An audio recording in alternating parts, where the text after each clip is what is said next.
Hi friends, welcome to our channel. ఈరోజు మనము ఒక ద్వివేది యుగులోని కవులను అందరినీ కలిపి ఒక చిన్న ట్రిక్ ద్వారా మనము గుర్తుపెట్టుకునేకి ప్రయత్నిస్తాము. దీనికి ఈ అందరి కవులని మనం గుర్తుపెట్టుకోవడము, ప్రతిదీ గుర్తుపెట్టుకోవడం అంటే కష్టమవుతుంది. కాబట్టి ఒక చిన్న వాక్యం ద్వారా గుర్తుపెట్టుకోవడానికి ప్రయత్నిస్తాం.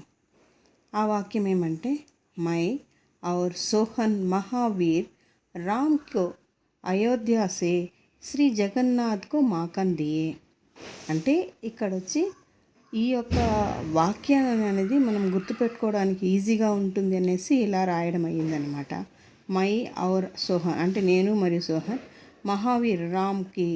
మహావీరుడైనటువంటి రాముణ్ణి, అయోధ్య సే శ్రీ జగన్నాథ్కు మాకన్ దియే.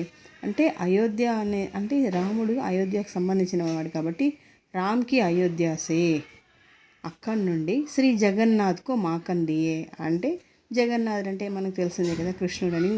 ఆయనకి ఇష్టమైనది మాకన్ అంటే వెన్న. సో ఈ ఒక చిన్న ట్రిక్ ద్వారా మనము ఈ యొక్క ద్వివేది యుగ కవులందరినీ కూడా గుర్తుపెట్టుకోవడం ఈజీగా అవుతుందన్నమాట. ఇప్పుడు ఆ వాక్యం ఇంకొకసారి చూద్దాం.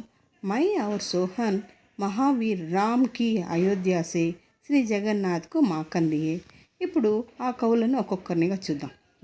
మై అంటే మైథిలి శరణ్ గుప్త్. సోహన్ అంటే సోహన్ లాల్ ద్వివేది. మహావీర్ అంటే మహావీర్ ప్రసాద్ ద్వివేది. నెక్స్ట్ రామ్ అంటే ఇక్కడ ఇద్దరు కవులు వస్తారనమాట. ఒకటి రామ్ నరేష్ త్రిపాఠి, ఇంకొకటి రామ్ దారిసింహ దినకర్. నెక్స్ట్ అయోధ్య అంటే అయోధ్య సింహ్ ఉపాధ్యాయ్ హరియావుద్. దాని తర్వాత జగన్నాథ్ దాస్ రత్నాకర్. నెక్స్ట్ మాకన్ అంటే Maken Lal Dwivedi.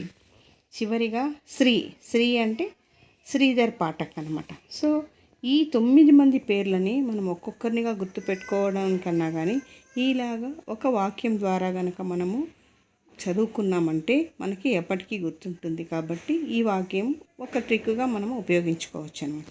Thank you friends.